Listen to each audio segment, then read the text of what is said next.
I'm Tennille and we're going to make a photo display plank. A photo display plank is a great alternative to the boring old photo frames. It brings something new to the house.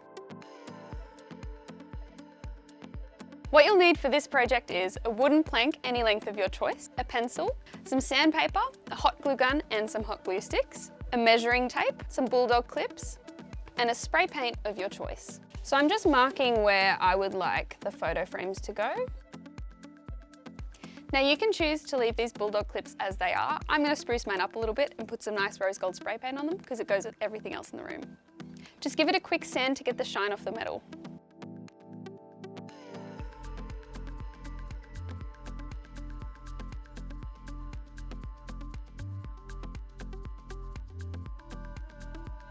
My clips are all dry. Now the final step is to glue them on. Work quickly because the glue dries really fast. But we're all done. Let's get some photos on here.